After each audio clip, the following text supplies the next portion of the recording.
Oh, make no mistake, they are quickly closing in on the Nancy Guthrie situation. I'm James Parker, News Talk 820, 93.3 FM WBAP. Welcome to the James Show. It's the afternoon edition of the James Show. I got to tell you, I like doing 2 shifts a day. I wish they let me keep it. But I saw the glove with not really with my own eyes. Someone put a CNN camera on it, and CNN put it on their network, and it showed up here in the mothership at the WBAP studios.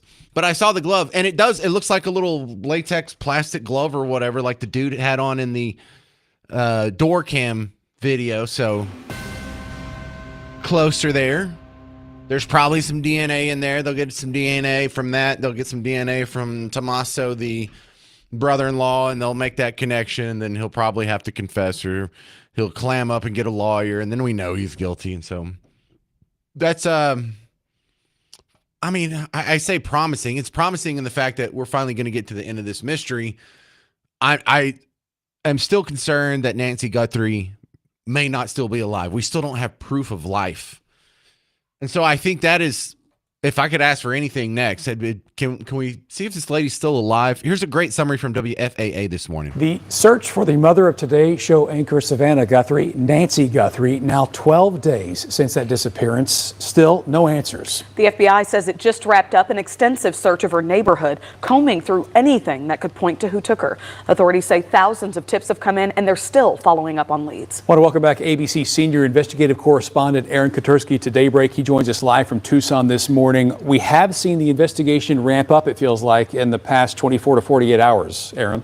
There have been some visible, public searches of this quiet desert neighborhood, Mark. The FBI went through not just here around the house, but they were in the surrounding area. They went through these dry drainage basins. They went through the roadside brush, and they picked up, among other things, a couple of black gloves, according to the local sheriff, and they are now being tested to see if they have anything to do with the case or whether they're just debris on the side of the road. Remember, the individual that was seen on Nancy Guthrie's front door through her doorbell camera was wearing gloves along with a mask and a backpack, and those images are being analyzed frame by frame for any identifying feature. If somehow it's determined the gloves are relevant to the case, that would certainly be a big break for investigators, because so far the investigation has seemed rather stunted with no suspects and no sign of Nancy Guthrie. All right, let me show you a couple things we learned from Nancy Grace being on Hannity last night. I apologize for the people that listened to the 9 o'clock shift here. I know I'm repeating some of this content, but I think less than 20% of people heard this. So let me play it for the other 80% and get them caught up. There's 3 clips. This first one's kind of long, but covers a lot of good ground. Absolutely. And Shaw, before I was a state violent crimes prosecutor in Fulton Superior Court, that's inner city Atlanta, I was a Fed for 3 years. And I know the Feds have far-ranging capabilities. Yes, the Feds Bigfoot you. They act like they know it all. Guess why? Because they do know it all. I've been on both sides of that coin. I get it. But had they been brought in earlier, and that's woulda, coulda, shoulda, deal with that later, find Nancy now. But clearly, the Feds had the capability to get into that vast, vast bank of knowledge of Google, which has partnered with Nest. Nancy Guthrie had a Nest surveillance system in her home, nanny cam, so to speak. And they went through, think of it. You remember, what's his name? Indiana Jones and the Lost Ark. Remember at the end when the Ark was actually put in a box way down the end of a hallway at the end of a giant warehouse, never to be seen again. All right? That's what it's like times 10.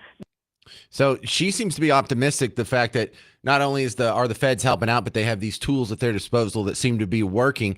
The one thing she was suspicious about, a lot of us are suspicious about, the ransom notes, the one that got sent to TMZ. Why would you send a ransom note to a media outlet? Wouldn't you send it to the people you're asking for money? For some reason, my instinct is it's BS.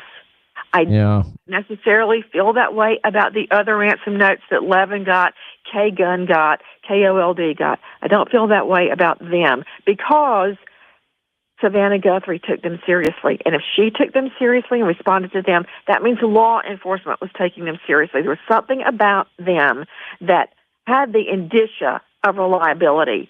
All right, so that one's fake, but the other ones seem to be fake because she's right. If Savannah's taking him serious, that means law enforcement's taking him serious, which means we should probably take him serious. So it's not just a kidnapping and all the ransom notes are fake. Some of them are for sure, but it really does come down to who is the mystery man in the doorbell video. Yeah, that's a really good point you brought up last night about the reverse AI lighting, because when I was looking at that before I joined you last night, and it was so much more clear. I was afraid I was seeing some type of an AI generated image, and I didn't want to rely on it. But it's really amazing how much more detail you can see. And don't you know, the feds are all over that, all over that. And I'm just praying, especially the ski mask, the balaclava. It's very unique and I think traceable. All right, I'm pretty optimistic we're going to get to the bottom of this mystery soon. If you have any theories, 800-288-9227. I think we're pretty much all caught up on what's happened just today in the Guthrie case. I'll take your calls next. And then I went down a Epstein rabbit hole with all the millions of documents that have been released. People are digging out and finding little gold nuggets here and there, or maybe not gold nuggets, maybe just polished turds. As soon as we finish with this Guthrie update, walk with me down an Epstein rabbit hole, and I'll ask you about that as well. I'm James Parker. It's News Talk 820, 93.3 FM, WBAP.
All right, we're just tracking new evidence in the Nancy Guthrie case. New stuff has come to light. Rodney, Red Oak, you're on WBAP. Your thoughts? Yes, sir. I got a question. I just looked at my Robinhood account. A Bitcoin is $65,899 right now. Yes. So if you had that information, why would you not just call the authority and say, "Hey, give me that 50 grand tax free, and I'll tell you where she's at"? Is it really 16,000 more dollars you got to have to give this information? I think it's the most bogus thing I've heard in this whole deal. Wait, what do you mean that they're asking for the ransom in Bitcoin? Yeah, they're asking for it in Bitcoin when there's 50,000 there you can get legitimately. You're going to be anonymous, and you can just get 50 grand and go on about your business. Why do you have to ask for a Bitcoin? You ask for a Bitcoin because you don't know where she's at. Yeah, but to get some money. That's why. Right, but if you call in the reward and you're the bad guy, then that puts you on the policeman's radar. They're going to look you up. They're going to say, "How do you know this?" And if you say, "Well, she's in my basement," I don't think you're going to get the reward. Yeah. No, I think the bad guy wants the $6 million in Bitcoin, not one. He just changed from wanting $6 million or $5 million roughly. Now he only wants 60,000. Oh, I didn't know he switched it to 60,000. Yeah, there's a person that says that they know where she's at for one Bitcoin. They'll get that information up. That's the third ransom. Oh, no. Actually, I'm sorry. I know what you're talking about now. That's a story from 2019. And back then, a Bitcoin was just, I think it was only $8,000. You know what? I actually had that pulled for later in the show, so I can get everyone caught up on this. Hang on, where'd I put that? All right then. Hang on, let me see where. Did I not edit that yet? I'm pretty sure I did. Let me find this. They've been saying on the radio all day today that there's a new ransom note, and the person wants just one Bitcoin. They know where she's at. Yeah, here it is. They'll let them know. So this is a report from KOAT, and this is the ransom for the Epstein videos. Oh, okay. Let me play this because you're confusing my top two stories today. Millions of pages of documents related to Jeffrey Epstein, providing more information on the convicted sex offender's crimes. Among the files, claims bodies are buried near Epstein's Zorro Ranch in Santa Fe County. Tonight, the state land commissioner demanding an investigation. I'm going to keep asking questions and keep poking around until I get an answer. Those coming from an anonymous email in 2019 addressed to a local radio host. Malia Chavez spoke with him and has the details of that email.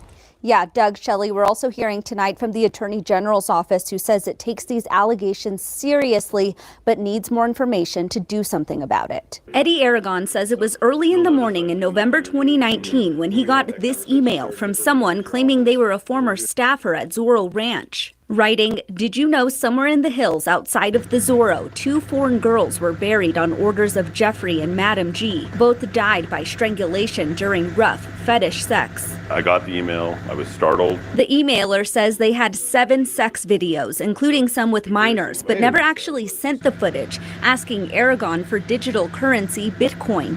Approximately at that time, Bitcoin was worth about $8,000. They wanted to exchange 1 Bitcoin for the videos that they had in possession. Aragon says he didn't know what to do with the email, so he sent it to the FBI. I've since referred to the FBI on a number of other things, and I've never heard back from them on anything. Fast forward 6 years later, the DOJ released Aragon's email as part of the Epstein files. Matters. I think that New Mexicans need answers. I think the victims need answers. That's what prompted New Mexico Public Lands Commissioner Stephanie Garcia Richard to send this letter to the Attorney General and the U.S. Attorney's Office Tuesday, asking them to thoroughly investigate this disturbing allegation regarding the referenced burials. She says she was horrified to learn in 2019 that our state was still leasing lands around Zorro Ranch to Epstein's company. All right, so yeah, you were just one step ahead of me there. That's actually my next story. That's the Epstein rabbit hole that I had teased in the last segment. Are there a bunch of bodies that we're going to find of foreigner children on his ranch in New Mexico or elsewhere? Barf. How much worse can that story get? Ken in Arlington, you're next up on WBAP. Hey, but you know, the son-in-law's DNA is all over that house. So all they have to do is just match it to the glove. Well, yeah, but how do you know it's his DNA? You still have to have a sample from him. They're going to ask him for a sample. If he doesn't get a sample and lawyers up, you know what that means. Well, the son-in-law's DNA would be in that house if he dropped her off and got a glass of water and left and then came back or whatever. Of course, his DNA is going to be in the house, but how do you know it's his? If it matches to that glove, if they do the testing on that glove, so if there's his DNA's in that glove, then there's DNA in that house. Well, that means the guy that was wearing the glove was also in the house, but we still don't know it's his. We have to get a sample from him. We have to either do the cheek swab right here with his permission, or if there's some other way we can get a sample, like if he's already in a database or he did 23andMe back in the day. We still have to get something to link it to him. But you're right. You're right. This definitely puts us a step closer with DNA evidence in the glove that can be matched within the house.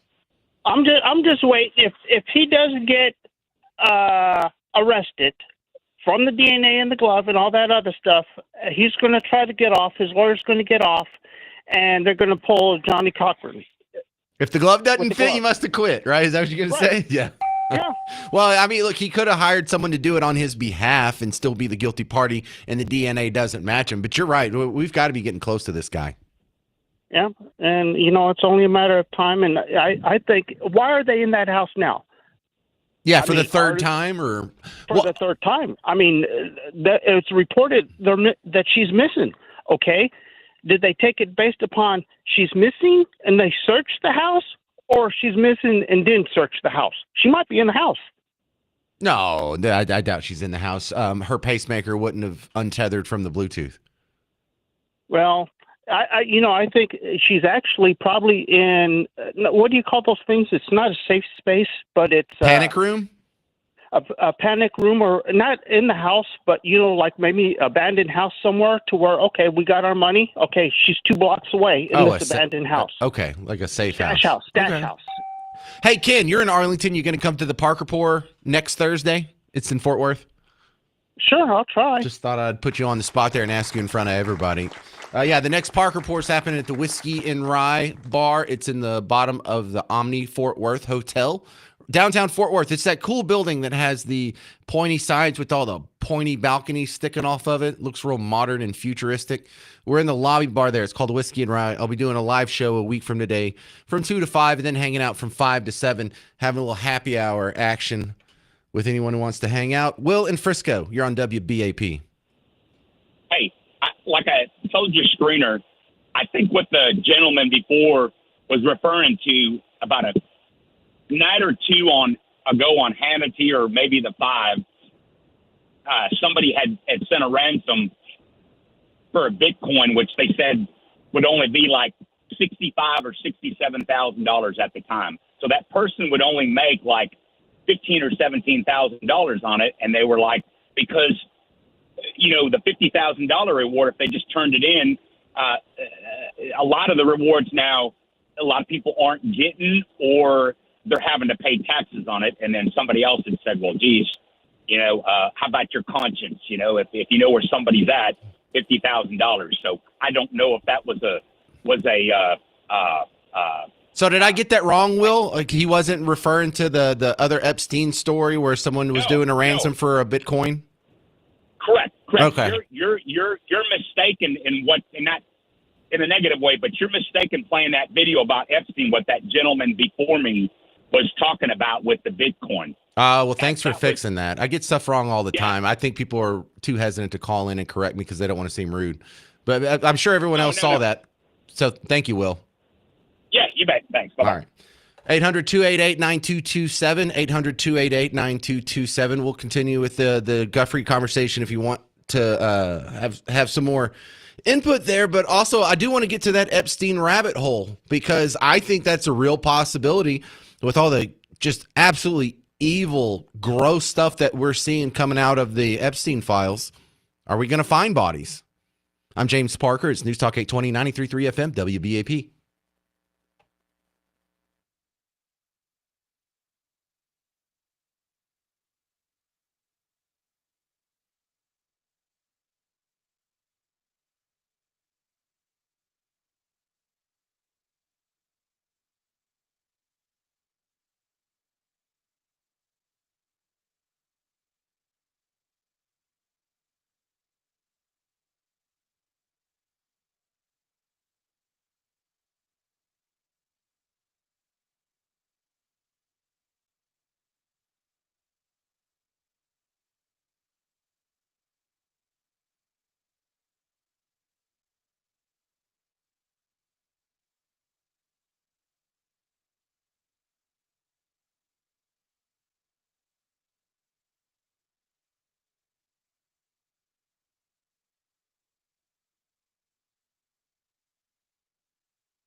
Hey there, welcome to the James Show, News Talk 820, 93.3 FM, WBAP. I am your host, James Parker. So they're widening their search for evidence, asking for all Ring doorbell camera footage from the entire month of January, which is really the only evidence we have that they're not closing in on the guy. You know, that's not what they would be saying if they were putting the finishing touches on a case. That would be as if they hit a dead end. I don't think that's the case, though. I think they know a lot more than they're telling us, or I hope. But the new evidence that we have today, they put up a tent outside the entrance where you got the doorbell camera footage of Mystery Man in the ski mask. They found a glove in a search of the roadways within proximity to Nancy Guthrie's house. Some people think that they're about to nail the killer or the abductor. We're all speculating on whether or not she's alive. We still have no proof of life, but I will keep you updated. And I'm really interested, now that you know what I think, to hear what you think. John, Stephenville, you're on WBAP. Hey, James, thanks for taking the call. I was just wondering, watching the video footage on TV, it looked to me yesterday like the pool in the backyard is covered. It may not be, but, you know, have they actually checked? I would assume they have. In fact, I would assume they would have brought by a cadaver dog, and a cadaver dog would have found that in a second. Yeah, okay. Well, just, you know, since they're focusing now so much more on the house, just makes me wonder. But hopefully it'll turn out better than what it looks like right now. Well, that makes me wonder, too, because what are y'all coming back for that you didn't think about last time? You didn't think to maybe secure the scene and get all the evidence? There's more evidence that you need? What did you forget? Are you guys letting things fall through the cracks? Because when they went to Annie Guthrie's house twice, I was also thinking, well, what the hell did y'all forget about the first time? So I don't have any answers for that one, John. Yeah. Okay. Thank you, sir. Yep. Brian, Roanoke, you're on WBAP. Hey, Brian. Hey, how you doing? I had a couple of thoughts that I haven't heard anyone talk about. His shoes, to me, look like there's either one of those white booties or socks over the shoes, so you can't, you know, really get a trace of his shoe size or his type. And oh, you mean like the little booties that they wear in the hospital, or? Yep, that type. It looks like a white, something is over the shoe. It looks to me like a tube sock or a booty or even those white outfits. Imagine if I think the guy might be smarter than we think. Everyone's like, this guy's inexperienced. You know, I thought the tape, if he has these rubber things on his hands, there's no way you're going to be able to peel a piece of duct tape with rubber gloves on. He's like, okay, I can't cover this up with tape. He actually probably just like, I got to find something quick. And because he's going to have to take the glove off. And then, it's easier just to cover it with whatever shit he can find. Sorry about that stuff. Dump. You got it? Somebody said a bad word while he was making a good point. Because we haven't heard a lot about this point, but, you know, Brian and Roanoke is making some valid points there. If he clean up his potty mouth, that maybe this guy's not an idiot. Maybe he is a professional, you know, and the booties maybe would be a good sign of that. I haven't really had to wear booties a whole lot. I remember there were a few times when I was working at a moving company and we would be going to some nice new awesome house on Straight Lane or in Highland Park and they'd make you wear the booties. But if that's true, then he is a professional, or he's a guy who works in contracting. He's a subcontractor of some sort. Maybe he does some flooring, or maybe he lays tile in the bathroom, but he has proximity to the booties, because when you go into new houses, they make you wear booties a lot. And a lot of times if you're doing something that involves the flooring, then there's going to be other sensitive flooring issues going on in the same house. And I don't know. In the limited experience I've had in working construction in a moving company, that's the only time I've come across booties outside of the hospital setting. So, hey, good pickup, Brian from Roanoke. Just had to dump it. All right, coming up next on the James Show, my guest, Brandon Waltons. There's a lot going on in Texas here that the Texas scorecard is all over. There's Ken Paxton battling against Sharia cities. It looks like Ken Paxton and Governor Abbott won a battle against the illegal immigrant colony Ridge. and a couple other things going on in North Texas that I think you'll be interested in. Brandon Walton's from Texas Scorecard next on News Talk 820, 93.3 FM, WBAP.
Hey there, welcome back. It's the James Show, News Talk 820, 93.3 FM, WBAP. I'm your host, James Parker. Well, a lot going on in the great state of Texas on a statewide level. My next guest, Brandon Waltons from TexasScorecard.com's got a lot of info that the news has been overlooking in light of a lot of bigger stories. Brandon Waltons, welcome back. All right, let's start with Colony Ridge. Would you say we've scored a victory in our fight against the illegal immigrant colony?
Doesn't it seem like a no-brainer, though, Brandon, that if you have a problem with some shady developers putting together a haven for illegal immigrants, couldn't you just send in ICE and get rid of all their customers?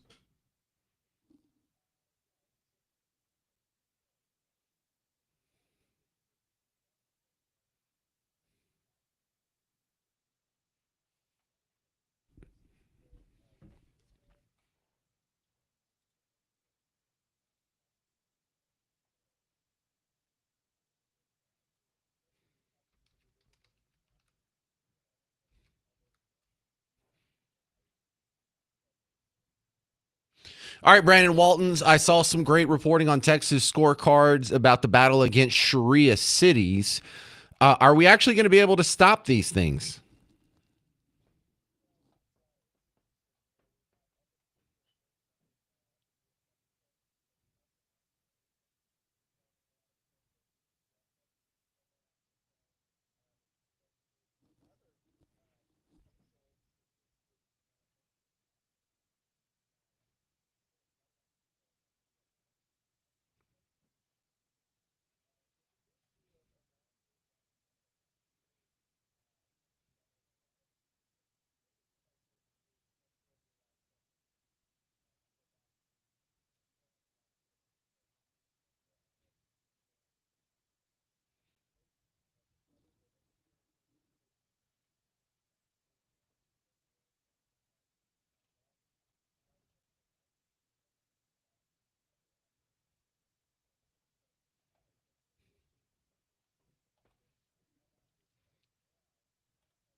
Well, and the problem with this one is there's some legality involved in it. You go try and fight the Colony Ridge illegal immigrants. That's obvious. What they're doing is wrong and illegal, and we can send in ICE and get rid of them tomorrow if we wanted to. But for these guys, they've gotten through here from a very, very liberal use, and I mean that in the lowercase L version of H-1B visas. So we can't just call ICE and get some of these people out. The solution to this is going to be not so simple.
How weird was the El Paso story yesterday where they said we're closing airspace for 10 days and then within a few minutes they said it's back open and it turns out we were shooting lasers at a balloon or something?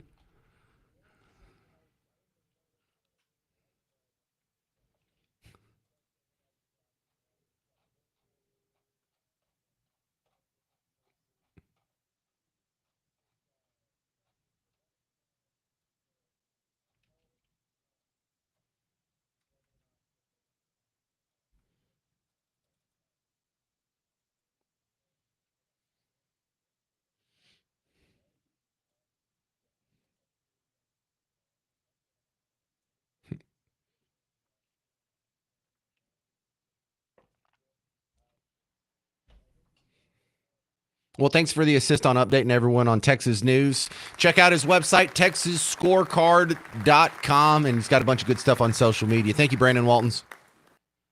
All right, Nine Inch Nails. Their tour is coming to the American Airlines Center on March 3rd. You hear that, all you formerly goth girls? Get tickets and info at livenation.com, or you can listen to the morning show on WBAP all next week to find out how you can win tickets from my friends in the morning. The Nine Inch Nails Peel It Back Tour 2026. Go to livenation.com. Coming up next, another school shooting. It's not getting a whole lot of play. I think you know why. I'm James Parker on News Talk 820, 93.3 FM, WBAP.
Hey there, fellow Texans. Welcome back to the James Show. News Talk 820, 93.3 FM, WBAP. I am your host, James Parker. I know, good to see you too.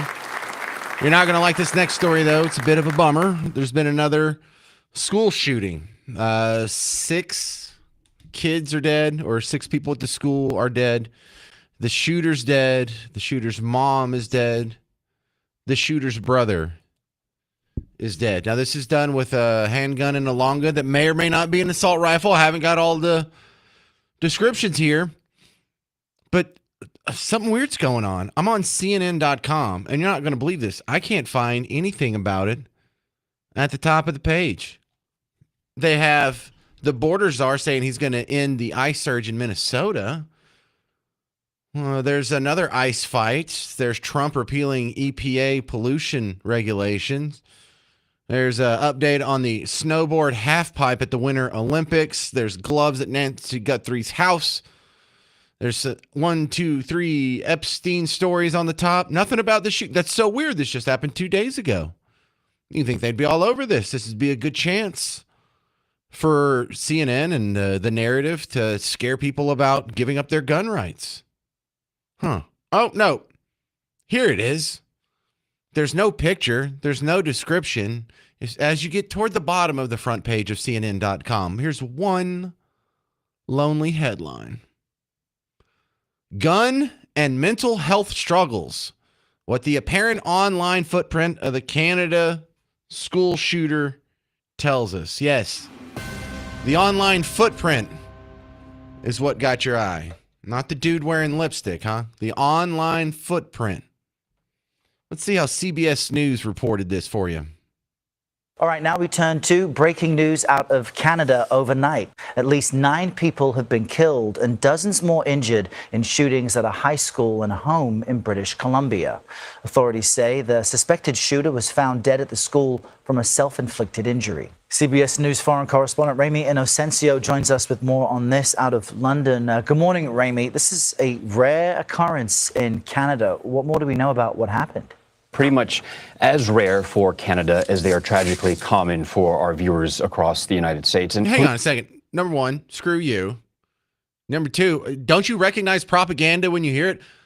Yeah, because you know what they're thinking. Oh, my goodness, this is going to give the gun nuts all kinds of ammo to use against us, no pun intended, because we all talk about how Canada has gun control and they don't have shootings like this. How come we're the only country that has this problem? We're the only country, a major American developed country that doesn't have gun control. Well, they have gun control, and it just happened there.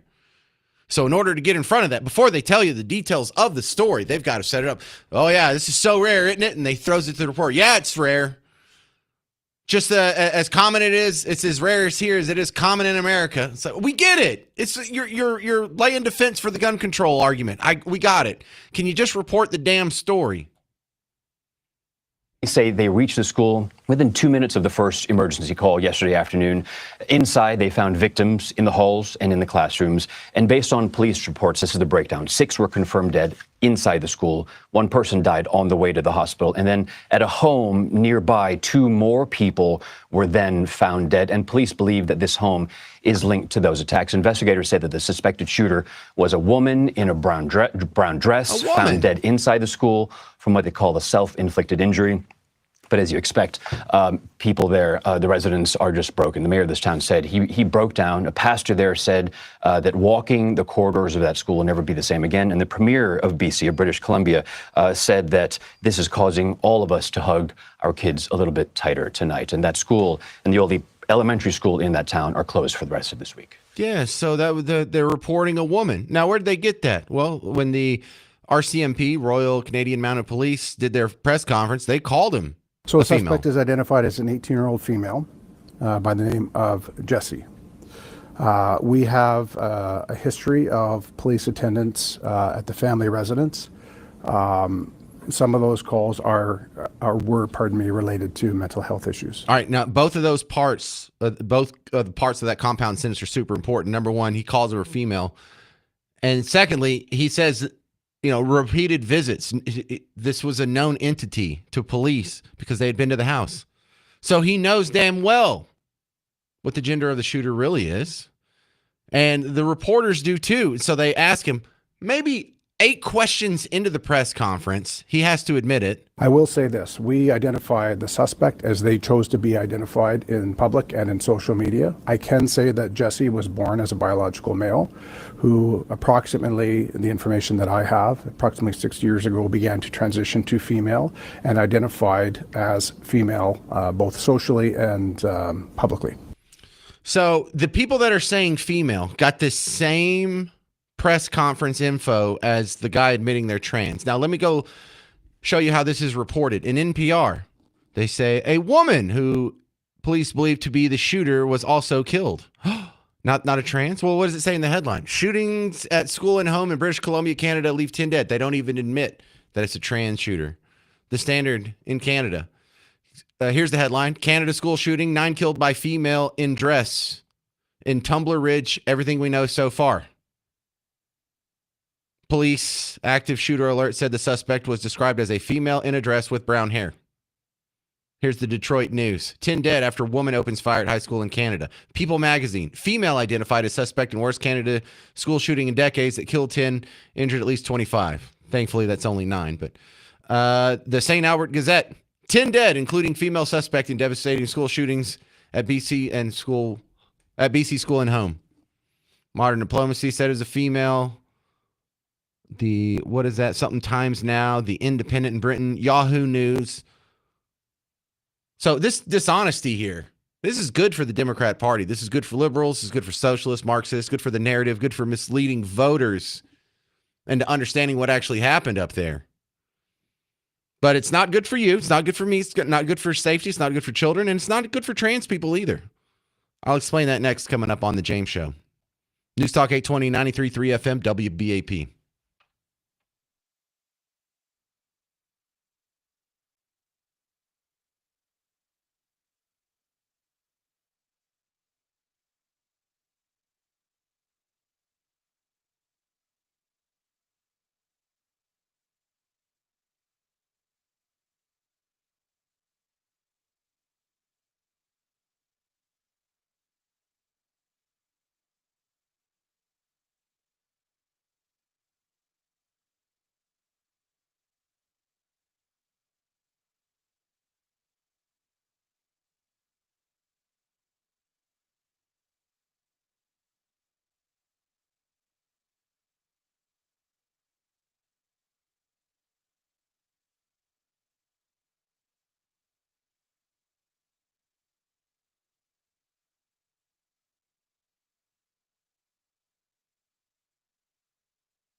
Hey there, fellow Texans. Welcome back to the James Show. News Talk 820, 93.3 FM WBAP.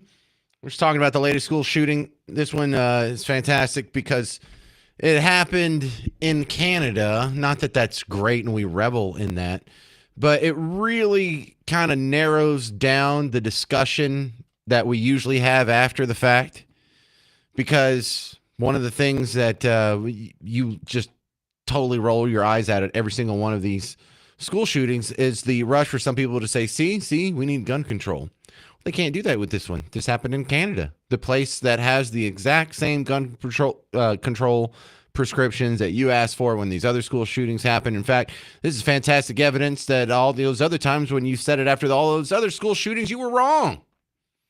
On top of that, if you're not seeing this in the headlines, probably has a lot to do with the fact that the shooter in this one is trans. Now, in this one, look, I will give it that trans people are now just wildly overrepresented in mass shootings, and not just considered their population, the ratio of their population density, but also just compared to when you were young, when you were growing up, when you were a kid. There wasn't even hardly mass shootings, but for the few that there was, were there any trans shooters? And I'm kind of asking that rhetorically and also seriously. If you know of any trans shooters in the past, let me know. Because school shootings are sort of, I feel like it was my generation that popped that all off with Columbine. But there were still mass shootings before that. They're incredible stories like Mark Essex, the Black Panther in New Orleans, got up on the Howard Johnson, started sniping cops and people. There was Whitman in the clock tower at UT Austin. Did we have any trans shooters your entire life before the year 2000? Or really before 2010, maybe? Because that's an important issue. If this problem didn't exist 30 years ago, what changed? And you may say, well, we have all these trans people now. Well, I got news for you. We had trans people back then, too. They just weren't shooting people up.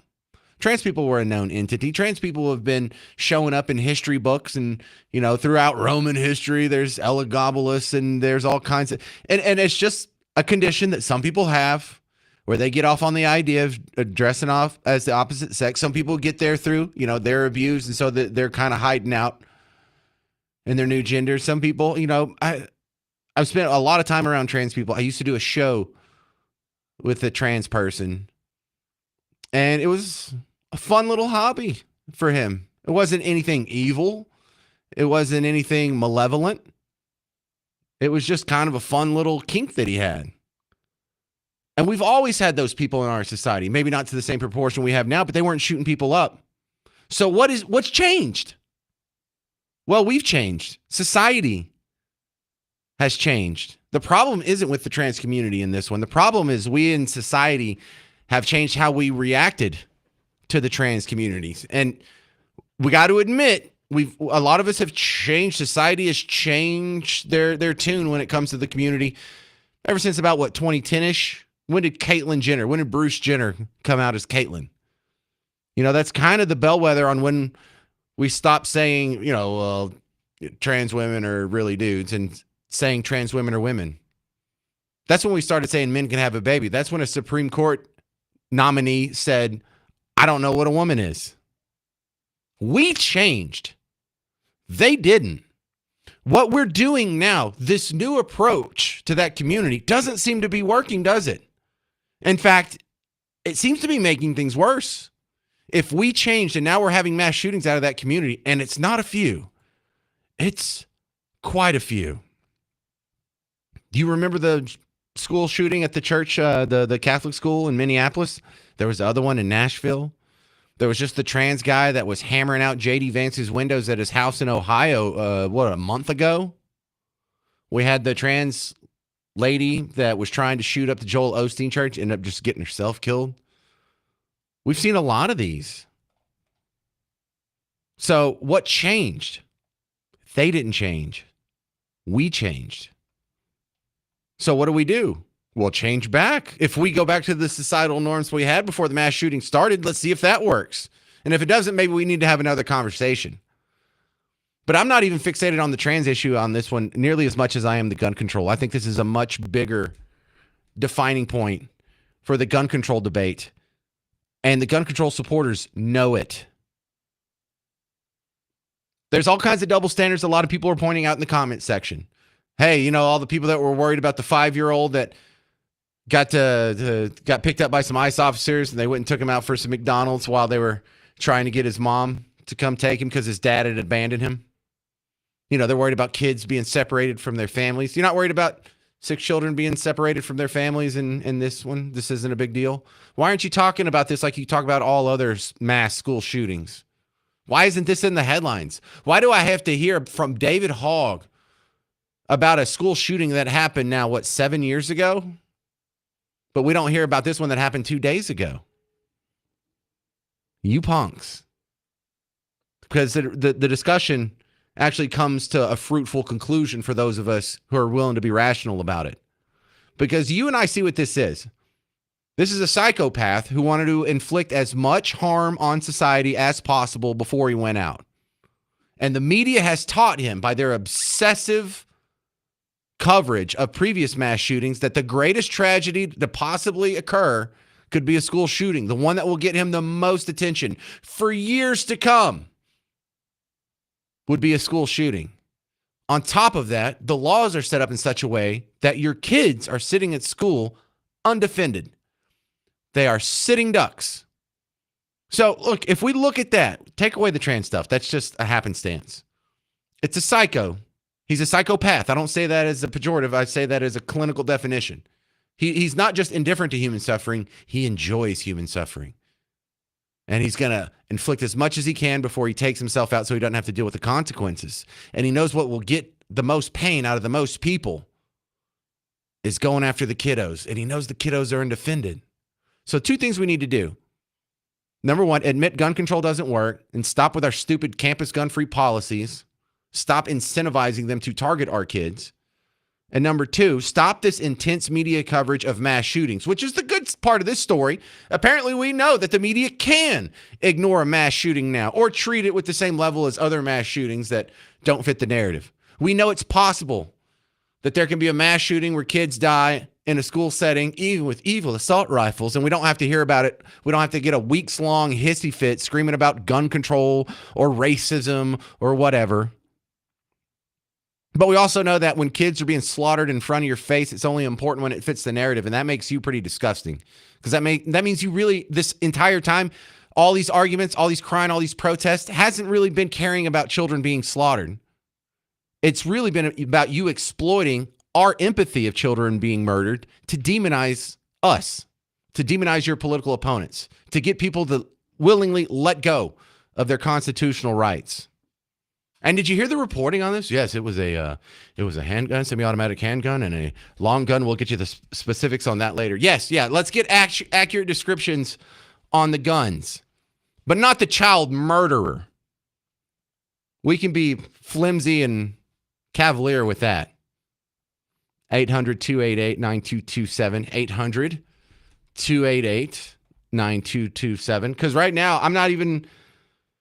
I don't even want to hear your reaction to the shooting itself. I want to hear your reaction to the reaction. I'm James Parker. It's News Talk 820, 93.3 FM, WBAP.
Hey, Texas homeowners, James Parker here for Rhino Shield.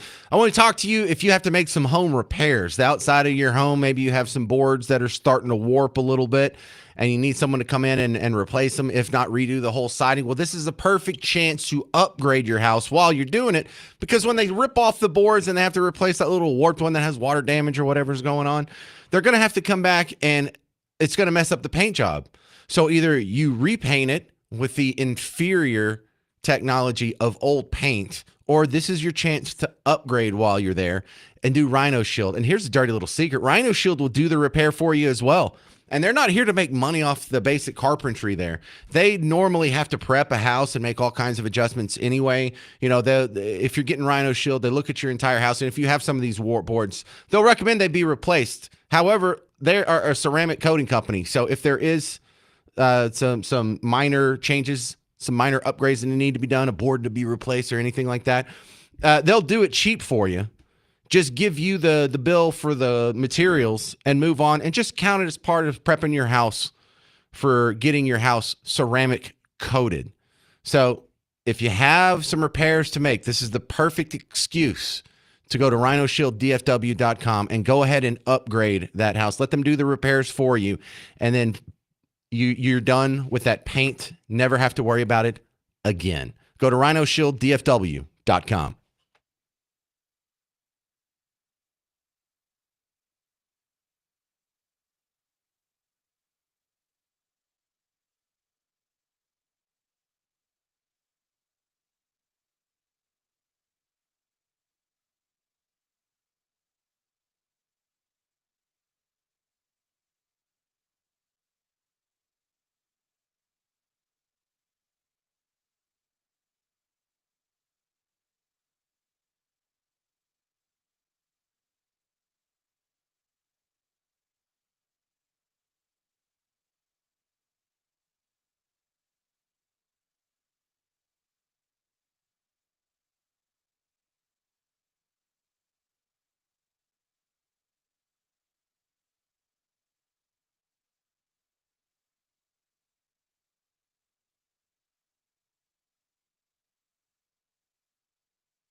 All right, there's some new weirdness going on in the Nancy Guthrie case. I'm James Parker, News Talk 820, 93.3 FM WBAP. So some new video's been released. Somehow TMZ got a hold of it first. Why are they the vanguard of our breaking news system here? But hey, they are. We have video that was recorded just 5 miles away from Nancy Guthrie's home on the night of the kidnapping. And let's see, 1:52 a.m. is when this new video is recorded. Now we know the time stamps, the time window for Nancy Guthrie's disappearance somewhere between 1:47 and like 2:22 or something to that effect. But in this one, it kind of ticks me off that it's blurred. They pixelated the guy's head in this new video. I mean, I'm just passing along what TMZ passed along. And so we think it's the same guy. For one thing, it's 2 a.m. There's not a whole lot of people who are traipsing around. Number 2, he's dressed quite similar. It's hard to tell if that's exactly the same clothes, but it looks similar. The big evidence is the backpack. So the backpack that the mystery man is wearing in the doorbell camera that you and I saw for the first time yesterday looks quite similar to the backpack that this dude's carrying around. However, it's at more of a distance.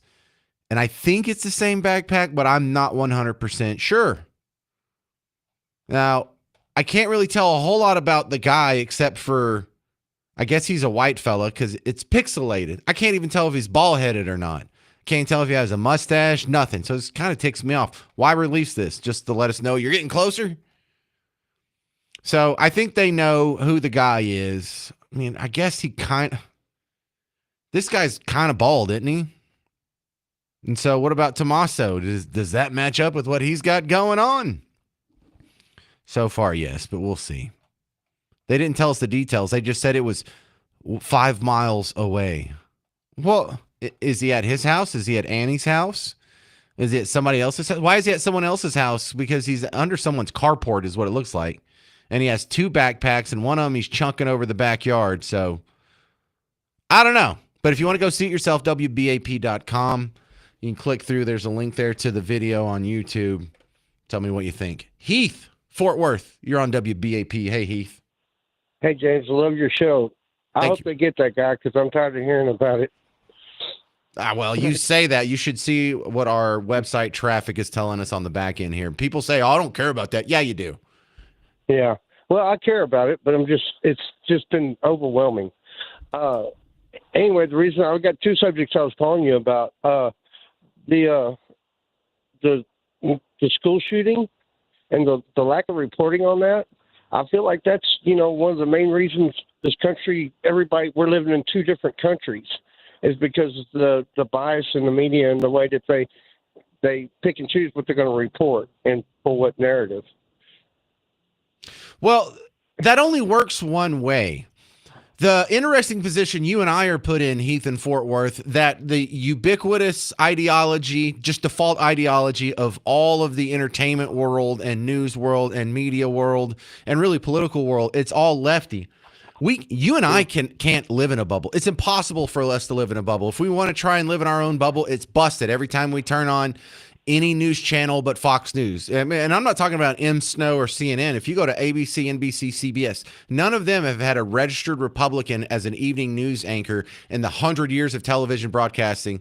All right, so we're really in 75 years of television broadcasting. It just hadn't happened once. So we can't live in a bubble. We are always 100%, almost 100% of the time, presented with their side of the story first. And then we have to go dig because we find that, well, that doesn't sound right. So it's impossible for us to live in a bubble. We can't. Every time we turn on Netflix and watch the show, there's some gay couple kissing, or there's a trans character, or there's LGBT the indoctrination that's in our kids' cartoons now. It's only possible to live in a blue bubble in modern America. It is only possible for them, and it works. There was some lady that did a study, and then Newsbusters went and backed it up. On Apple News, the default news app that comes with iPhones, in their featured stories over the last 100 days or whatever, it was 100% from left-leaning sites and not one from a right-leaning site. So, yeah, people are getting 100% biased news, and it's important that they do that. It's important that they only tell you about when cops kill a black person, not when cops kill a white person, unless it fits the narrative, like if it's an ICE situation. But we've had guys that were like in Dallas. Do you know the name Tony Timpa? Mm-hmm. Yeah, he's an example that gets brought up a lot because a year or two before George Floyd was killed by a cop having a knee in his back, and he was overdosing on drugs. And hey, maybe the cop induced the heart attack or whatever that caused it. Maybe he would have died anyway, but we really don't know. An almost identical situation happened off Mockingbird here in Dallas 2 years before that, where some guy was wigging out on drugs and a cop came and put him down on the ground and put a knee in his back, and he ended up dying too. There's video of it, and you can hear the cops talking. They're kind of making fun of him. Oh, did he fall asleep? Hey, get up. It's time to get ready for school. They're just having a little bit of fun with it. Didn't make national news. But why didn't it make national news? Narrative. Yeah, it didn't fit the narrative. And if our black neighbors saw that, they might finally start to get the point, if they saw the news the way we saw it, that we're not against them. Not only do we not hate them, we're on their side. They should be voting with us. Our policy prescriptions would give them a better standard of living than the crap they've been voting for the last 60 years. And so they just can't let them know. They can't let them know that their complaints about gun control mean nothing, because this can also happen in Canada. They can't let them know that maybe the trans situation we have is a little more dire and not so fun as it's being presented. They just can't let them know. And if one day we're going to pierce that bubble and that veil comes down, and I don't think it'll ever come back, but I can't wait till that day comes, Heath. Me either, man. And the second thing I wanted to bring up is about the school walkouts. My son goes to North Crowley. He's a junior at North Crowley. He's starting center for their varsity team, and they're a big sports guy. Yeah. And I keep him on 360. And I saw about 2:00 he was not at school. I'm hitting him up, and he's like, "Oh, Dad, they had a walkout, so I went to Chick-fil-A and this and that. Man, I've given you 15 minutes to get your ass back in class, or we're going to get your truck taken away for a week." And so the thing you had on yesterday about the Nazis, the way they forced school-age kids to participate in government, it's the same thing. Same thing, socialism at its finest. Yeah, for those of you who don't know, 360 is the app that parents use to track our kids. I track the snot out of my kids, man. I am spying on my kids. I use the Alexa app, and I can just drop in and listen in their room at any time, see what they're saying to their friends. I snatch their phone up. I go through their Snapchat. Oh, man, the people act like, oh, it must be so hard to be a parent these days, trying to keep up with all this social media and stuff. So are you kidding? My parents had no idea. When I left the house, my parents had no idea where I was. None. They couldn't get a hold of me. I just came home whenever I wanted to. They didn't have a phone. They couldn't track me. I could just say, no, I'm having Bible study. That's right. We're at church on a Thursday. Yeah, till 2 a.m. That's the ticket. Oh, it's so easy being a parent. So easy being a parent. 800-288-9227. More updates on Nancy Guthrie and all the big stories of the day coming up. I'm James Parker, News Talk 820, 93.3 FM, WBAP.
Hey there, welcome to the James Show, News Talk 820, 93.3 FM WBAP, your home for Markley, Van Camp, and Robbins. I've been pouring over this new video that just got released in the Nancy Guthrie case. So we have a man in the video. He's got two backpacks, and it's 5 miles away from Nancy Guthrie's home around the time of her disappearance, or her suspected disappearance, a few minutes before the pacemaker untethers from her Bluetooth. And a couple of things that make you think it's the same guy as the mystery man in the doorbell camera. He's dressed similar. I don't know if that's the same shirt and pants, but this is at least in color. The backpack looks like it might be the same backpack, but here he has two backpacks. All right. I don't know what's going on there. He's in somebody's carport, someone's driveway. And it looks like he goes to where there's a 6-foot-high brick wall, and he puts one of the backpacks over the brick wall. Now, a lot of people are identifying the reflective straps that were on they're clearly seen in the doorbell video to what looks like maybe reflective straps, because this is from a distance in the new video. If you want to see it, WBAP.com. Just click through that top link there. You'll see the YouTube link. But there's a couple of combos here. The thing that almost makes me mad about this is they blurred the dude's face out. They pixelated his face. Now, if you're trying to get the rest of the world to help you find this guy, wouldn't you leave his face unblurred? Even if you're saying he's just a person of interest and not a suspect. Wouldn't you leave his face unblurred? Wouldn't it help us all find him if it wasn't blurred? So the Nest camera was disconnected at 1:47. At 2:12, I said it wrong in the last segment. At 2:12, camera software detected a person. And then it was later, her phone and pacemaker were untethered. So there's about 19 minutes between that and this video here, because the video of the man with two backpacks left the scene in this video before Nancy was kidnapped. So if he is the kidnapper, he would have had 19 minutes to drive 5 miles, put on his disguise, and be in that other camera, be in that other doorbell video. So they're saying, like when they say there was, at 1:47, Nancy's Nest camera was disconnected. Disconnected from what? The outside world? From the Wi-Fi? Was it ripped out of the wall? Because if it was ripped out of the wall at 1:47, how do we see him showing up at 1:53? So I think maybe he thought he disconnected the camera or disabled the camera and forgot about the one right by the door. That doesn't make any sense. Why would they blur out and pixelate his head? That doesn't make any sense. If he is a guy that's getting ready to go kidnap somebody, why would he be dropping off a backpack? Wouldn't he be picking up equipment to take with him? So that doesn't make sense. So I don't have any answers for you. I'm just, like I said, I'm passing along the new information as soon as we get it. Go check out the video for yourself. See if you have any answers. WBAP.com. WBAP.com. I can't see that.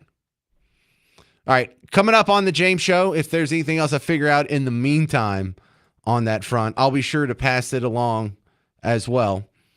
But I want to get into some bonds that are going to be on the menu, on the ballot, I should say, for Fort Worth. They all sound terrible. And even if you're not in Fort Worth, I think the lesson here is your default position on all bonds should just be no. But we'll talk about that next. 800-288-9227. 800-288-9227. I'm James Parker. It's News Talk 820, 93.3 FM, WBAP.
Well, we have new video evidence in the Nancy Guthrie case. I'm James Parker, News Talk 820 93.3 FM WBAP. I'll let Harvey Levin from TMZ break down the new video that just popped and was made available since the James Show started. This 2 minutes here should get you caught up on the newest evidence here. There is new video, we are told, is on the FBI's radar in the Nancy Guthrie case. And it could be important, but we know it is in play. This video was shot at 1:52 in the morning at a home 5 miles from Nancy Guthrie's house. You see a man in the video, both wearing a backpack and holding a backpack. The backpack that he is holding has reflective stripes similar to the backpack that the kidnapper was wearing at Nancy's door. It's unclear from the video exactly where those reflective stripes are located, but they are reflective stripes. And we know and reported yesterday that this is a Walmart backpack, which is fairly common. The man appears to try and open a gate at a residence, and he is unable to do it. So he leaves at 1:53. Now, timing here is critical. When you listen to the FBI last week, they said that Nancy's doorbell was disabled at 1:47.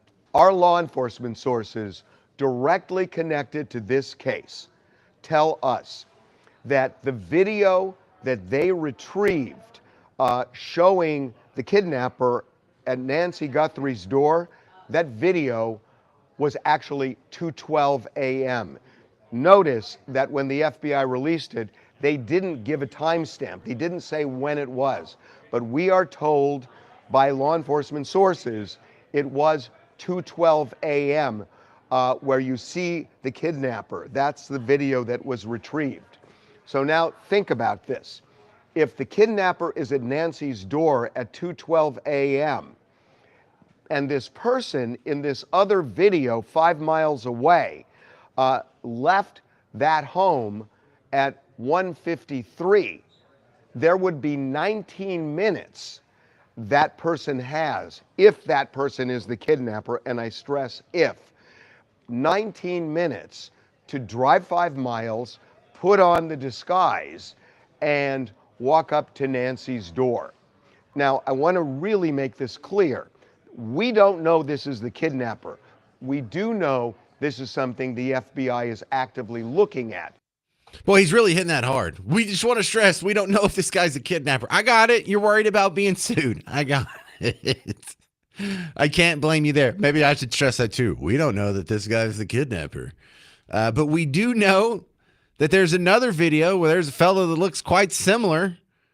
And not only was he the last guy seen at the Guthrie house before the whole thing went awry, but he looked like he was ready to do some dirt. Now, this guy's not wearing a ski mask, and he doesn't have the gloves on. So we're not going to go as far as saying this guy looks like he's ready to do dirt. But it'd be a hell of a coincidence. He is dressed somewhat similar. We can tell that he's a bald fella. But maybe I should say it again. We don't know that this is the right guy. Ah, man, what a coincidence. It's either a guy who's directly involved or an accomplice. Does it look like the brother-in-law? Kind of. So 800-288-9227, your thoughts. Let's go to John and Hiko, or is it Heiko? Heiko. Sorry about that. Isn't that where Billy the Kid supposedly buried? Well, Brushy Bill Roberts. For debate. Yeah. That's up for debate. I've only seen it in writing. I haven't. Anyway, Heiko, go ahead, John. Either here or Fort Sumner, New Mexico. Well, let's not get off on my Young Guns 2 tangent. What'd you call about? Well, I don't understand. There's men, women, and children go missing every day in this great land of ours. And this is not a well-known lady. And, yeah, it's a bad deal. But why is the news media and everybody else so turned upside down about this? Well, part of it is your fault, and I don't mean you, John. I mean, like, I don't want to talk about the same story for 3 hours, hardly ever. Like, if a 9/11 happens, sure. The day after the presidential election, sure. But I would be dumb to not talk about this because people are all over. We put something on Facebook that has something to do with this story. It gets better numbers than the other stuff we put up. When I put up podcast segments, I label them on what the topic is. This gets more clicks than everything else I'm putting up. So from my point of view, the listeners are driving how much I talk about this. And for the people that call in and say, we don't care. Well, yeah, you do. Maybe you personally don't care. But enough. I didn't say I didn't care. No, and I didn't mean to talk about you, John. No, you're absolutely right. No, I'm used to dealing with this. I kind of struggle with it too, John. But there's a couple of actual answers for that. Number one, we actually, if we had the bandwidth, we really would care about all the kidnappings that happen in the world. We just can't pay attention to like 5 to 10 stories at a time. And I don't mean we as a broadcast platform. I mean you as the listener, and I'm a listener of media as well. You just can't absorb all those. We don't have enough time to tell you all the stories. But we can hyper focus on one. Savannah Guthrie is sort of well known. She's on the Today Show. It doesn't get much more famous than that for being on TV every day on one of the big 3 networks, big 4 networks. But also, it's what she's really well known for outside of just Today Show circles is she's one of the few people who's actually sat down and interviewed Epstein clients. She's also her husband worked for the Clintons for like 20 years, and this is all coming out the week after the Epstein file dump. So that's really the first thing I'm interested in. If there's any Epstein connection, I'm totally all over this one. If not, once we know the details of the story, then it becomes a self-perpetuating machine to where, like when you listen to music radio, I know how you people listen, not you, John, but everyone else. You flip through until you get to a song that you know that you like that you want to hear. So if it's a song that you don't know, like never heard of, doesn't sound like something you listen to, you just go to the next one, right? Or if it's an annoying commercial, you go to the next one. But you go, and if it's a song that you've heard before, you're like 10 times more likely to stop. And if it's a song that you like, you stay there. If it's a song that you want to hear, something you're already familiar with, you stay there. And so when it's the same thing in these topics. Now everyone already knows this story. Everyone already knows who Savannah Guthrie is and Nancy Guthrie, and most of us have a basic understanding of the details of the case. So if there's an update, we're more likely to click on that because we already know the nuts and bolts of this story. And so, I mean, some of it is our fault in the media for, pushing and hyper focusing on some stories more than others. But in stories like this, which isn't an inherently political story, this just shows we're human beings with, empathy for our neighbors. And we do get a little rolled up in some of these emotional tales. Everyone already knows who Savannah Guthrie is and Nancy Guthrie. That's weird, Echo. Does that help, John? Well, I guess so. I don't think it would have got this much attention if her daughter wasn't who her daughter is. Oh, definitely not. You're absolutely correct to suspect that. None of us would care. And, we should care as much about... care, but I mean, what about the thousands that don't have the political or freaking means? Yeah, well, life's not fair. Life's not fair. But, hey, here's something I deal with every day. John, if one of my sons goes missing, no one will care. If one of my daughters goes missing, it will make the news. So even within like an intra-family situation, there's disparate attention that's paid to these stories. Isn't that weird? Yep. Yeah, well, that's the world we live in. So if you're going to get kidnapped, be a beautiful woman so everyone will care.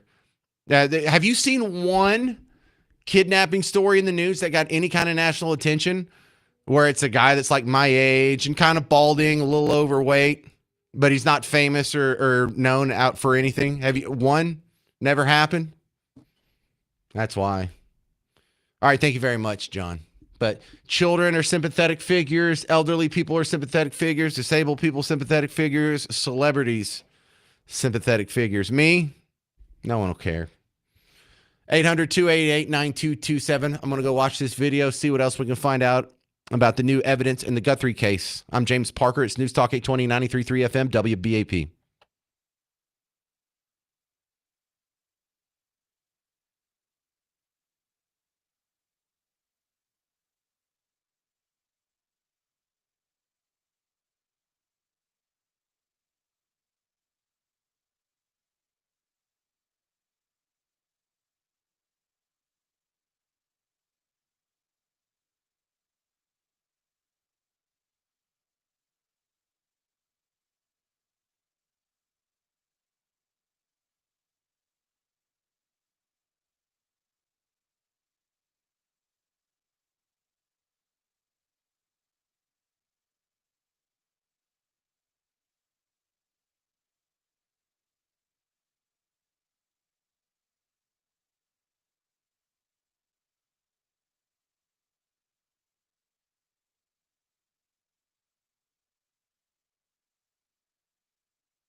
Hey there, welcome to the James Show, News Talk 820, 93.3 FM WBAP. I am your host, James Parker, and I'm looking at new evidence in the Savannah Guthrie case. So one thing I've learned is the video that TMZ shared, they are the ones who blurred out the dude's head. Someone else had a video version that didn't have it blurred out, and they put it together with the TMZ report that I just played in the last segment. So I can confirm at least that our fella's bald. In this new video that came out, there was the Ring doorbell camera yesterday. There's another video of someone, looks like a carport, not like an open garage, just a car covering. And your boy has two backpacks. And it looks like he puts one over the fence. And then there's an edit. And it looks like he comes back and he takes the bag back, brings it back over the fence, and he's wearing a backpack. Kind of lines up to where this is a video from 5 miles away. That gives him a little time to scoot on over there and put on his gloves and his ski mask, maybe pull up some random plants in the front flower bed to block the... What was that? What was the plant thing? So I think we're about to get to the bottom of this mystery. I think the FBI is already there. But why release this video now? What's going on? What's with the drip going on? How are we just getting new evidence? And what are we, 13 days into this? So a lot of questions are still popping up. I don't have a whole lot of answers on it, but it might help if you go see the video. Go check that out yourself. Go to WBAP.com, click through. There's a little bit of a link. There's a link there to the YouTube video. And if you have any insights, what am I missing? I'm not really good at this game. I'm not really good at solving mysteries. But it looks like it could be the same guy.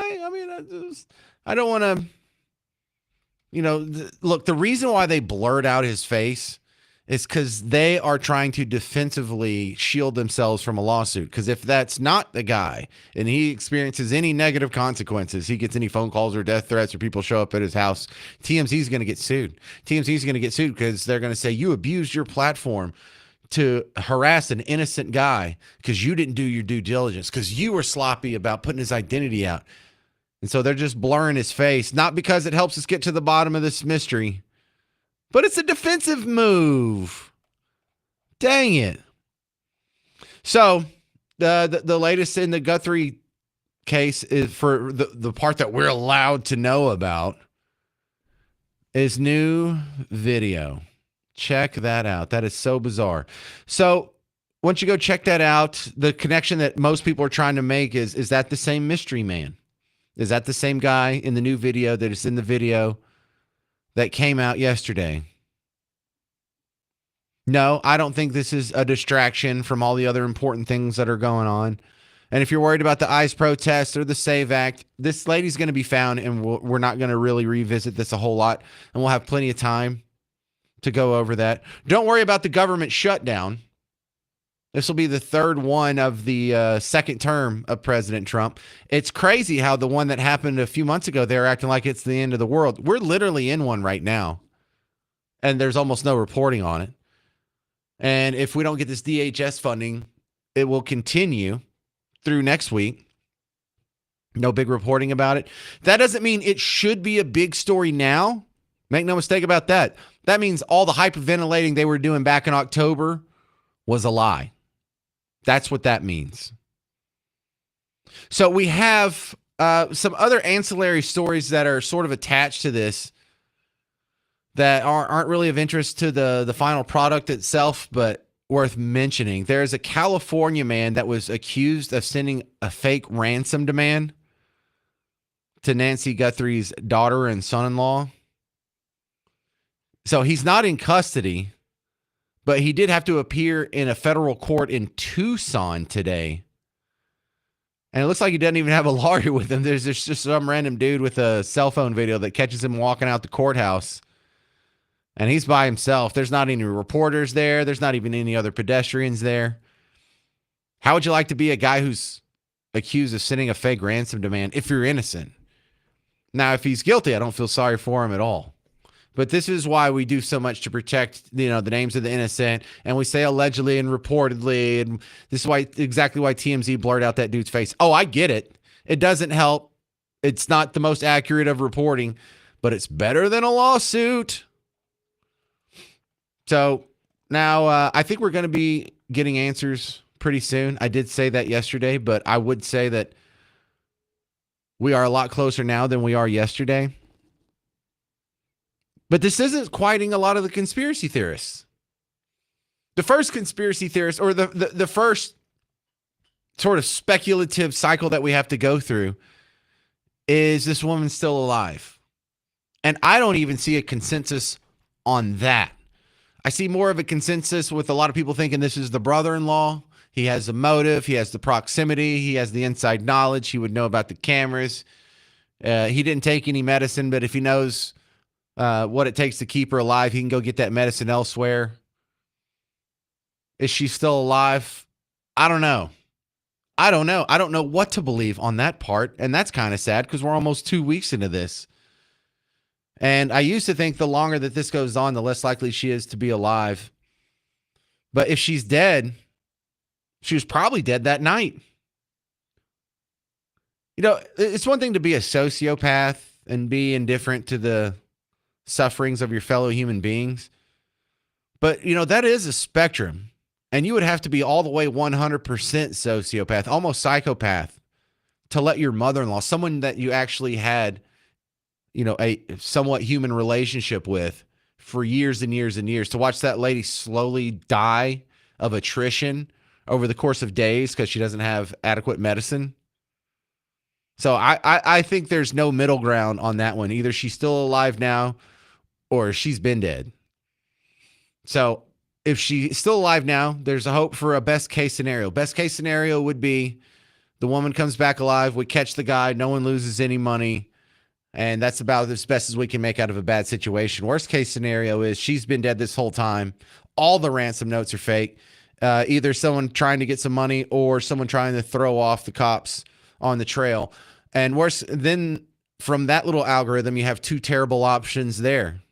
One option is we eventually find the body, then that guy gets charged with a crime, held accountable, or maybe we never find the body and this guy just gets away with it. 800-288-9227. 800-288-9227. Yeah, we got some new video, but it doesn't really change the dire consequences of the possible outcomes, does it? More on the Nancy Guthrie abduction case next. I'm James Parker on News Talk 820, 93.3 FM, WBAP.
Well, we got new evidence in the Nancy Guthrie missing case. I'm James Parker, News Talk 820, 93.3 FM WBAP. If you haven't seen the new video, not the one that came out yesterday, the one that came out today, it's at WBAP.com.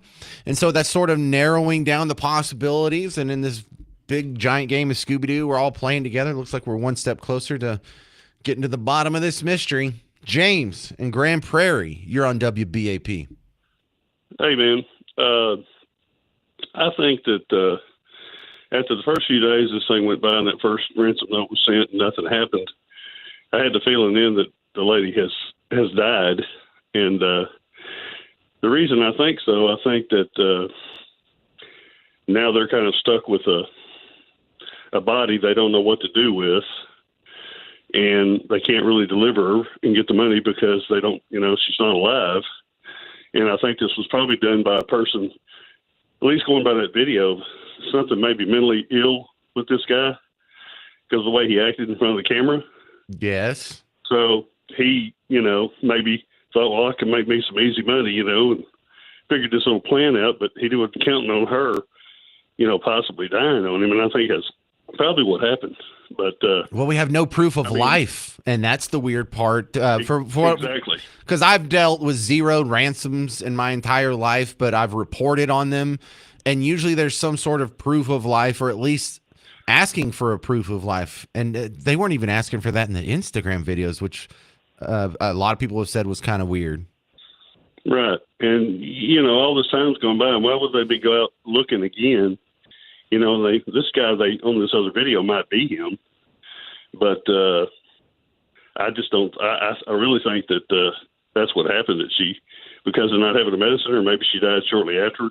I mean, an 84-year-old woman, just to get her to get in the car to go to Walmart's is a chore, and let alone get her, somebody who's ill and having problems, and then she probably, either had a heart attack or maybe she died on the way out because they said they saw blood there, and then if you look at this guy's body language, he's kind of like, it's very amateurish. He pulls the weeds up to the camera. I mean, what kind of what is that?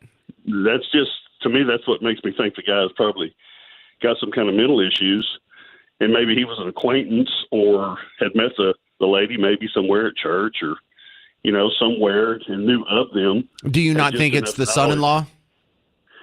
No, I don't think so. I mean, I thought about that, and I thought, what's the real motive for him? I mean, yeah, there's money, but he's already in the family. The money's already in the family. He's already there.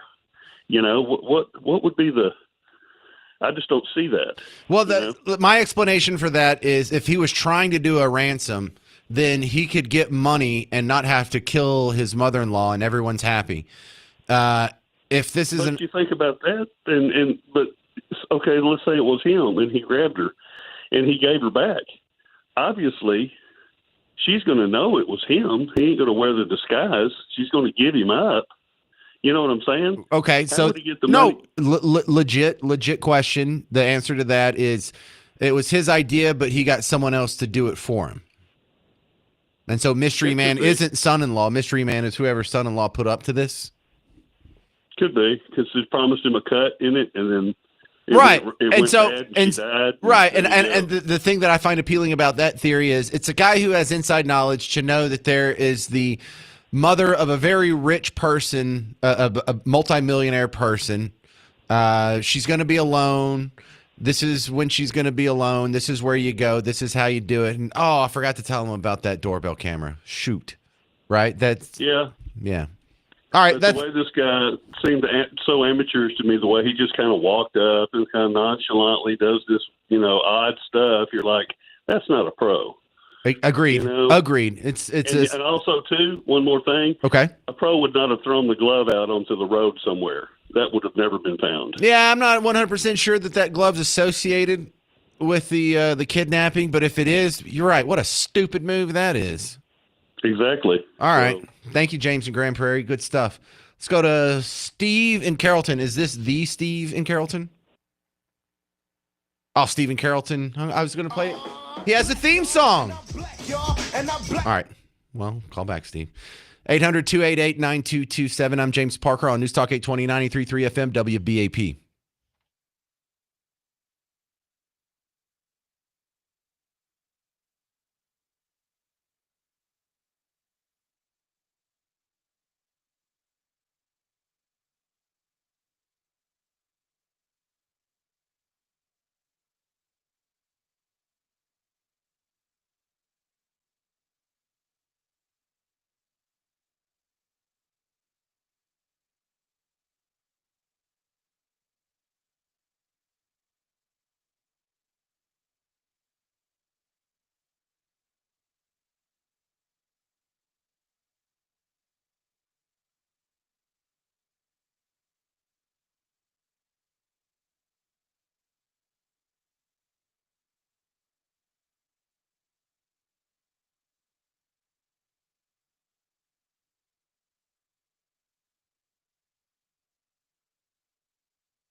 Hey there.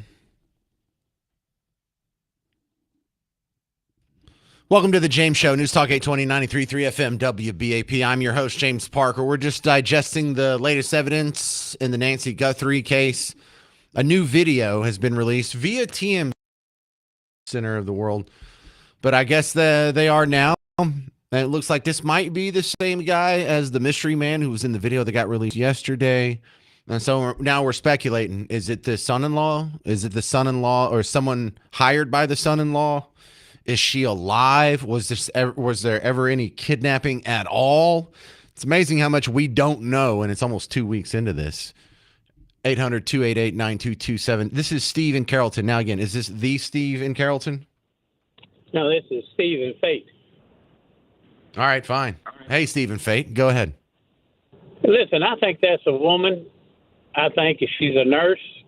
I think she's got a lot of clothes on. I think she knows how to cut wires off on a pacemaker because it's just right under the skin. I think that she put that gun in the middle of herself and around her belt in the middle. I think it's to throw everybody off. And I think that when she looked at the wires on her doorbell, that's another indication to throw people off that they don't know what she's doing. But she's a nurse. I really believe that. That's all I got to say, buddy. Well, are you talking about Annie, the sister of Savannah Guthrie? No, I'm talking about the one that's on the camera, the doorbell camera. I don't know. Where does nurse come from? For the pacemaker to be untethered from the Bluetooth on the phone, there's no wire that has to be cut. You just have to leave the phone in one room, and she has to walk far enough. You misunderstand. I did. You make a little this incision on the chest. These wires that goes to the heart. You disconnect. You cut the wires on the pacemaker, which shuts everything down. But that's not what happened. What happened was she got far enough away that it became untethered. Okay. We'll find out, I guess. But listen, that's just what I think. I think it's a woman. No, I welcome your theory. I find that interesting because no one else is saying that. So you think it's a woman. Did we not see a mustache on the dude? And that was wearing the ski mask? I think that's all I do. I think it's a woman, and I think she's a nurse, and I think she knows what she's doing. And those gloves, you're going to find out it's not going to make any difference. Because whoever did this is pretty smart, and it's just all misleading. Okay, so Stephen Fate, do you think the mom is still alive? Yeah, I do. Okay. Interesting. Well, I appreciate you sharing, Steve. Because the nurse knows what to do. Right, and she'll make sure the medicine and all that happens. That's exactly right. Interesting. All right. Well, I can't tell you you're wrong, that's for sure. Thank you very much, Stephen Fate. That's a new one. I'll digest that. Keep it in mind, because if he's proven right, he's going to look like a genius. This is Bob in Waco. You're on WBAP. Hey, Bob. Good afternoon, James. I was listening to the show all day, AM and PM, and I really think that the law enforcement went back out to the residents. Now that they've retrieved the video from Google, there could have been other smart speakers or devices in the home that may have needed to retrieve to get additional information off of them. I've heard it said for years that our smart speakers are listening to us at all times. Oh, yeah. I firmly believe that they know a lot more than we do or what's been released to the public. And just to throw my 2 cents out there, I don't think that she has survived the initial incident on Saturday night, Sunday night, whichever it was. No proof of life? Is that why? Yeah, there's no proof of life, and I pray that I'm wrong, but I don't feel like she survived the initial event, and that we'll find that out later. And again, I hope like hell I'm wrong, but that's just my gut instinct. Yeah, and the smart speakers that are in our houses now, they're definitely listening at all times. How would they know to activate when you say their name if they're not listening at all time? So then the question becomes, are they recording everything that they're listening? Are they passing that along to the servers? Look, if you're Jeff Bezos, or because he owns Ring Doorbell, or if you're Google, who owns the Nest Doorbell, the question becomes, why not? You have all this info that's flowing through your servers anyway. Data storage is almost free these days, and I realize when we build these big data centers that cost like $1 billion. But you can go out to Walmart and you can buy a 12 terabyte hard drive for like $150 now. And so when you do it at that massive scale, what's the incentive to not keep all that info? So yeah, no, I just assume they're listening to everything they say in the house. And like if you ever break into me and Miss Parker's smart speakers, I mean, there's not going to be a murder mystery there. It's going to be pretty embarrassing. It's going to.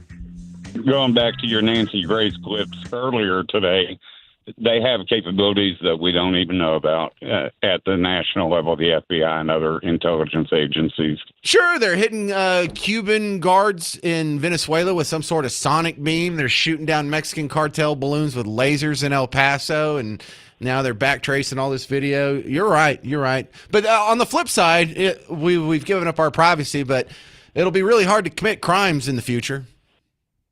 Well, let's hope so anyway. Yeah, let's hope so. How about this? It'll be really hard to get away with crimes after they've been committed in the future. Might be a little more accurate. Bob and Waco, another great call. Thank you very much. And I really thank him because I played that Nancy Grace clip like 2 hours ago. So Bob's awesome. He listened to the whole damn show. All right. Thank you very much for hanging out today. Hopefully when I sit down with you tomorrow at some point, you and I will be able to talk about how, I knew it was this guy. We finally got him. But a couple things before I get out of here. We have a giveaway here for movie passes. If you want to experience the season's biggest blockbusters the way they were meant to be seen, you still got to go to the theater. Look Dine-In Cinemas now has locations open in Bedford and Arlington. Text the word movie for your chance to win 2 passes. Text the word movie, MOVIE, to our phone number, 800-288-9227. It'll just take you about 30 seconds to pull it off. Not a whole lot of people enter these contests. You might get some passes off of us. And if someone's got to win, I would rather it be a James Show listener than someone from one of these other silly shows. And then also, a week from today is the next edition of Parker's Pours. So next Thursday, I'm going to be doing the show live from the Whiskey and Rye at the Omni Fort Worth Hotel. And then we're going to hang out afterwards from 5 to 7 and do a little happy hour. Now, last time the cheerleader championships were there, and so it was absolutely packed with cheer moms and dads, which was kind of cool in its own right. But I don't think we're going to have a giant crowd kind of crowding us out this time. So come on out, say hi. I'll hang out with everyone that bothers to show up. I'm not going to get a drink with everyone that bothers to show up because I don't want to throw up. But we'll have a good time. And we're going to be doing this the third Thursday of every month. The Parker's Pour, Whiskey and Rye, Omni Fort Worth Hotel, a week from today. Live show, happy hour till 7. Come on out, say hi. I'm James Parker. This has been The James Show. News Talk 820 and 93.3 FM WBAP.